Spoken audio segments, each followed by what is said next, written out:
What to expect from the Minnesota Twins in Anaheim this weekend. It's a 3-game set against the Angels. Let's compare pitching matchups. Let's look at how these teams match up together overall. And as the heat turns up in the American League Central, what do the Twins need to do down the stretch? It's all coming up on today's episode of Locked On Twins. You are Locked On Twins, your daily Minnesota Twins podcast. Part of the Locked On Podcast Network, your team every day.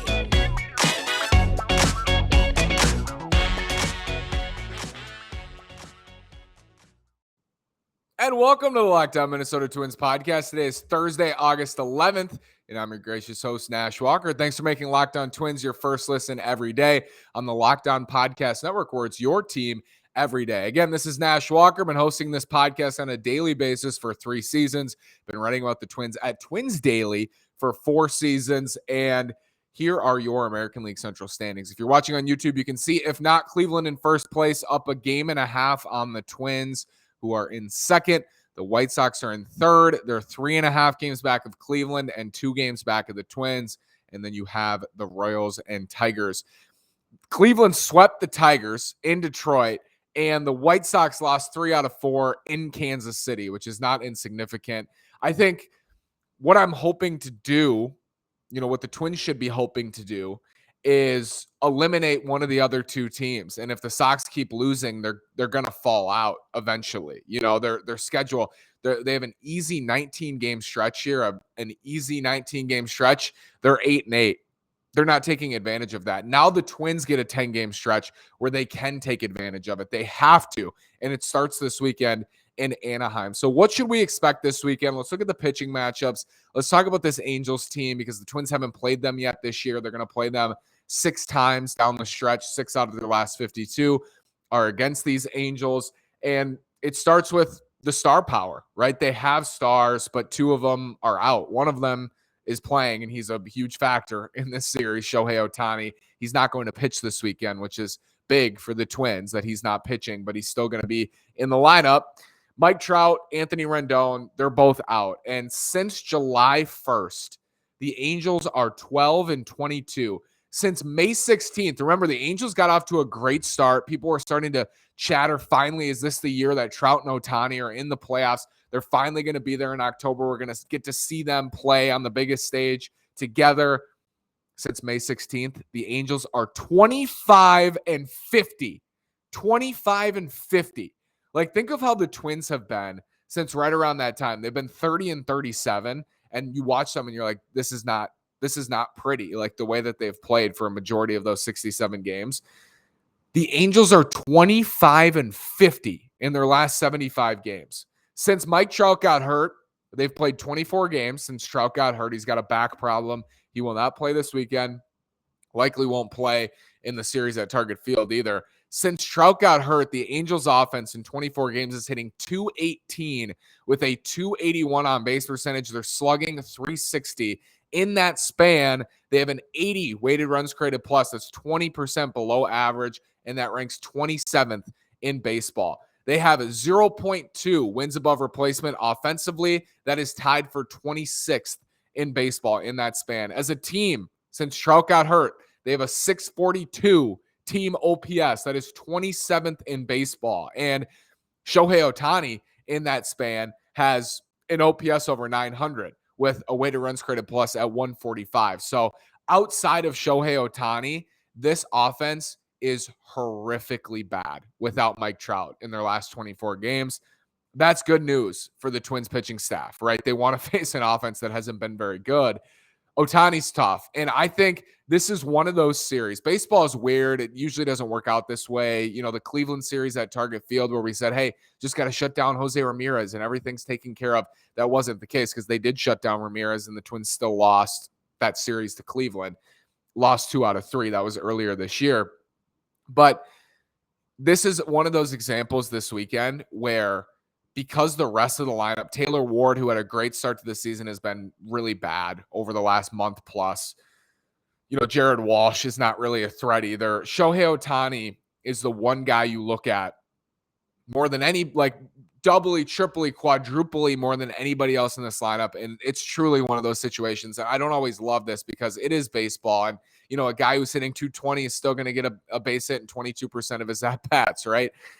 You can't let Ohtani beat you this weekend. Like if Shohei, it'll be simple for me. If I see that Shohei had a big weekend, if he hits, 3 home runs and he has 7, 8 hits this weekend, I'm going to predict the Twins will lose this series. If they hold Shohei down, I think the Twins will be in a very good position to win this series. I think he has that much of an impact, not only because he's an exceptional player. It's good he's not pitching this weekend. I mean, it would have been fun to watch, but not against the Twins. Not only because he's an exceptional player, but because he's so much better than everybody else in the lineup that you don't let this guy beat you. Like you make sure you have the best matchups for Shohei Ohtani, the best matchups possible, because he is super good. And he's been super good since Trout got hurt and everybody else has sucked. Shohei's been amazing. Everybody else not getting it done in the Angels lineup. I might be leaving out a couple guys who have produced, but overall, as a group, if you take Ohtani away from them, it's a horrific offense, just horrifically bad offense, which I mean, that is great news for the Twins. That's good. They're not going to face, a very difficult Blue Jay lineup, a very difficult Dodger lineup. This is an Angels group that is down and they're not going to go anywhere this year. They traded away 2 of their better pitchers and Mike Trout and Anthony Rendon are out. Like this is simply a team you have to get out. You can't let this offense score runs this weekend, in bunches. That it would be one of those things where if you let the Angels score run, like if you let them put up numbers this weekend offensively, you just don't deserve it. You just don't deserve the playoffs. This is a team you have to hold down. What does their pitching staff look like? Is it better than the offense? Who are the Twins going to see this weekend? Interesting matchups here for the Twins. I'll tell you why after this word from Blue Nile. Blue Nile is the premier online jeweler. At BlueNile.com. You can celebrate all of life's special moments, from creating the custom engagement ring of her dreams to gifting a classic and timeless jewelry piece, all at prices you won't find at a traditional jeweler. Blue Nile is the best. Whether you're ready to pop the question or you're celebrating a milestone moment, find jewelry as unique as her with the modern convenience of online shopping at BlueNile.com. Every diamond has a specific shape, size, and clarity. You can choose Blue Nile's bench jewelers within handcraft her perfect engagement ring. Each ring is one of a kind. Make your moment sparkle with jewelry from BlueNile.com. And going on now is the Blue Nile anniversary sale. Save up to 40% at BlueNile.com. Go to BlueNile.com now. They have you covered. They're the premier online jeweler. What does the Angels pitching staff look like? It's similar to the lineup in some ways. Like if you don't have to face Ohtani, or if Ohtani doesn't beat you, they're easier to beat overall because he's that good. But Noah Syndergaard's gone. Raisel Iglesias, their closer, they paid $40-something million to in the offseason. He's gone. They traded both of those guys. Syndergaard to the Phillies, Iglesias to the Braves. So the pitching staff's worse today than it was a week and a half or 2 weeks ago. Ohtani won't pitch this weekend, as I said. Bears repeating, very important.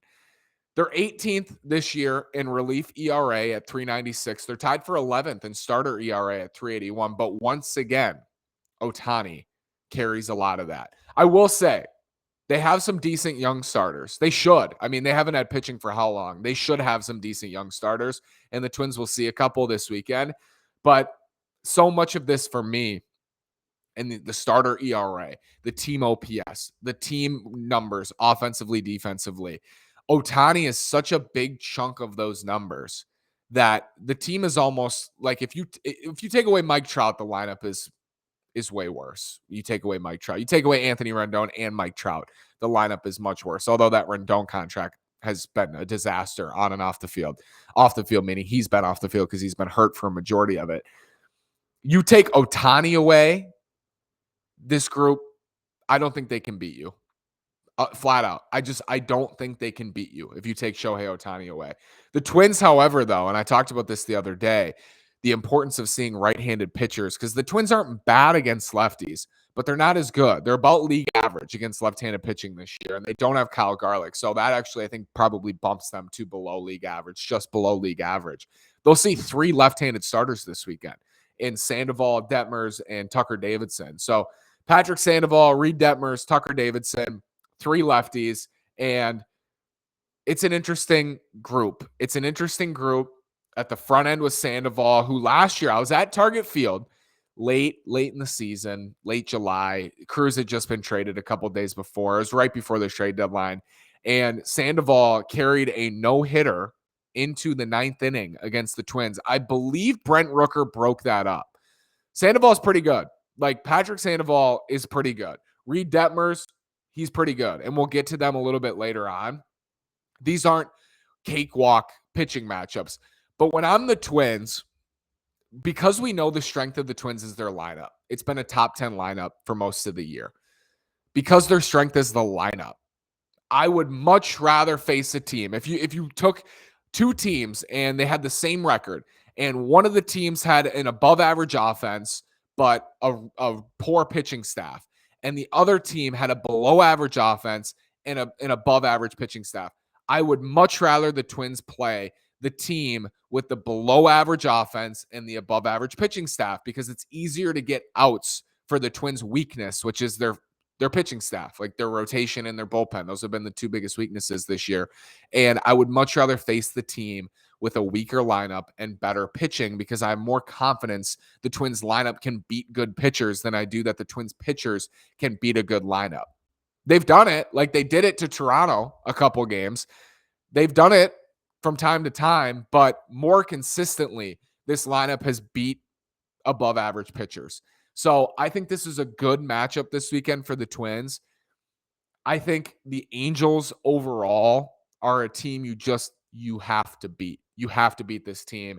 And they're going to see 2 out of the 3 left-handed starters they're going to see this weekend have some promise. Like, one of them is poor. Davidson, he's no good. But Detmers and Sandoval, these guys could easily beat you this weekend, but you can't let them. This is one of those series you just have to have.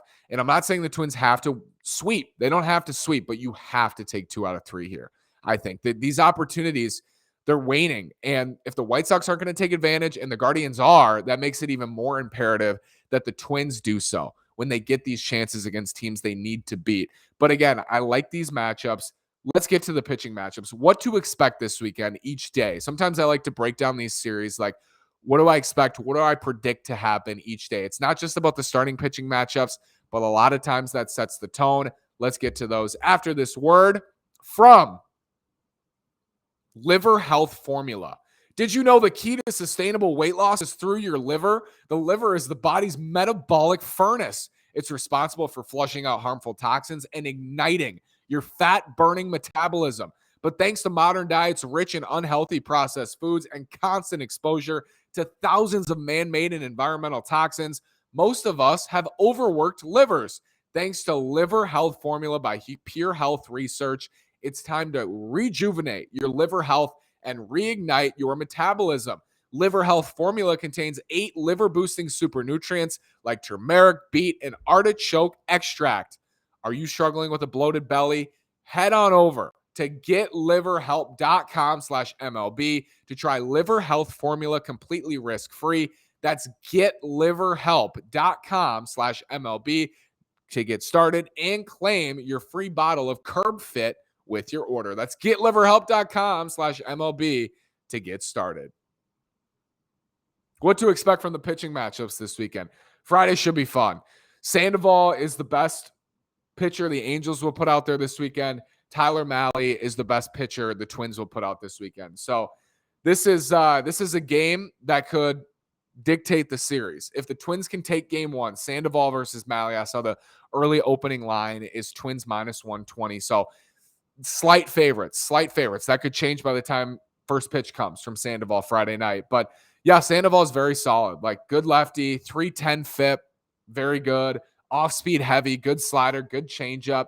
He does have pretty stark splits. 482 OPS against left-handed hitters this year, sub 200 batting average, and a 737 OPS against right-handed hitters this year. And unfortunately, the Twins will have to put some left-handed hitters in their lineup. But if Gio Urshela is back, he didn't play in Wednesday's game.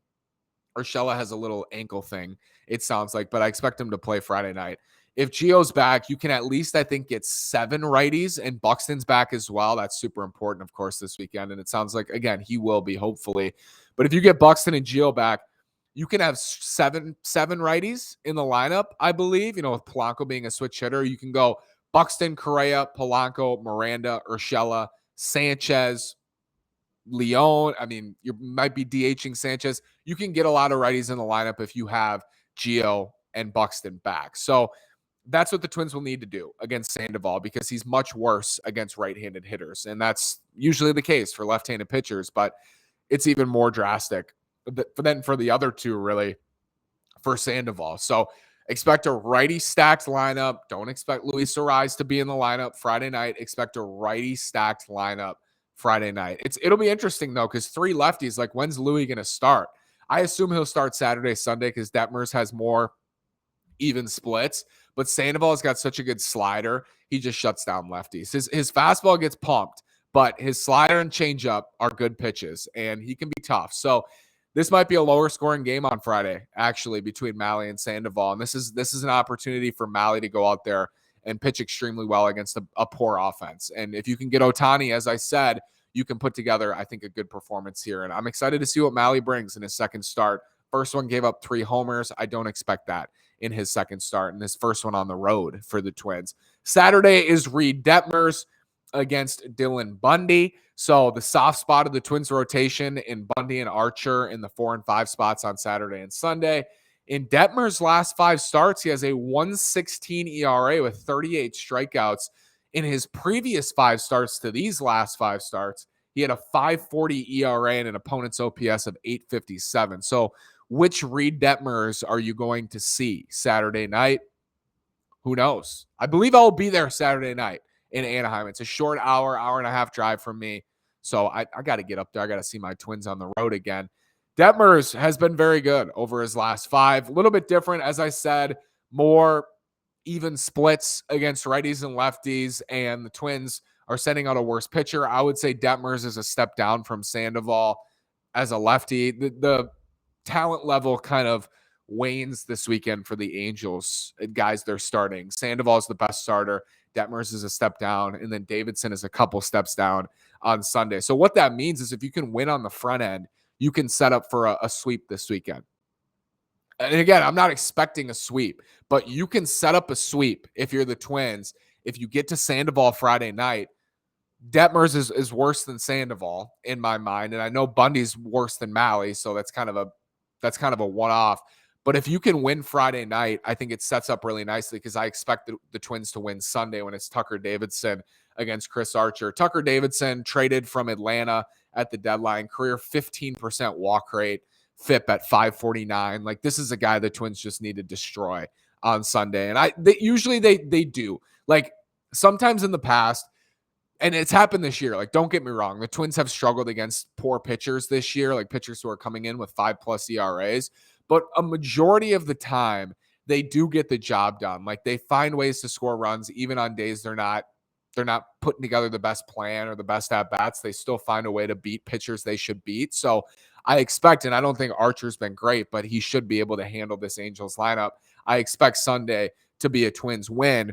And I think the advantage is Twins all weekend. I mean, maybe Saturday, you could argue it's advantage Angels with how good Detmers has been recently. It's Dylan Bundy against his former team.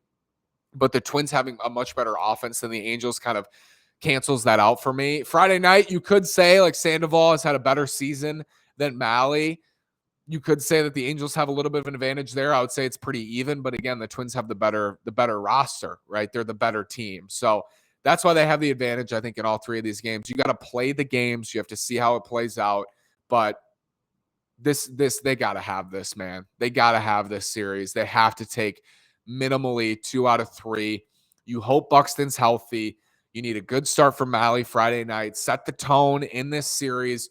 When you see a sweep, usually what will happen is a team will win a close game and then they'll win a blowout, and then they'll win like a medium game, like a 6-3 or a 6-4 game. A sweep is usually not blowout. It happens sometimes, but I think what's going to happen here potentially, and it's baseball. I'm always wrong. But I think what'll happen Friday night is it'll be a lower scoring game and it'll become a battle of the bullpens, and the Twins will need to win a close ball game, find a way to win Friday night. I think Saturday they'll have chances to score. I think Sunday they'll certainly have chances to score and put up some crooked numbers. So it starts Friday night, as it always does. It starts in game one. And this was similar to me as game one against the White Sox in that 4-game series at Target Field. You had Sonny Gray going against Johnny Cueto, and it felt like the Twins just needed to set the tone in that series in game one, and they didn't. They got popped, and then they ended up losing 3 out of 4. There's so much pressure when you lose game one of a series, and even if the Twins lose Friday night, they can still come back and win the next 2 days, but there's less margin for error. If you win Friday night, you just got to win one of the next 2, and you got a series winner. You know, the Twins have 10 games here against the Angels, Royals, and Rangers, with 7 at home. 16 of their next 19 games are against teams below 500, with 13 of those games at Target Field. I think they have to go 7-3 in these next 10, at least 6-4, preferably 7-3. And it starts Friday night. I'm excited to see how the Twins come back after a bad and embarrassing 2-game series in LA against the Dodgers. Let's see how they look in Anaheim. Thanks so much for making Locked On Twins your first listen every day. I'll be back Friday night with a post-game after Tyler Mahle makes his second start of his Twins career. Again, thank you for making Locked On Twins your first listen today on the Locked On Podcast Network, where it's your team every day. Now make your second listen the Locked On MLB Podcast. MLB expert Paul Francis Sullivan brings humor, passion, and unique perspective on every team and the biggest stories around the league. Follow the #1 daily league-wide podcast, Locked On MLB, on the Odyssey app, YouTube, and wherever you get your podcasts. Thanks again for making Locked On Twins your first listen today on the Locked On Podcast Network, where it's your team every day. Go Twins!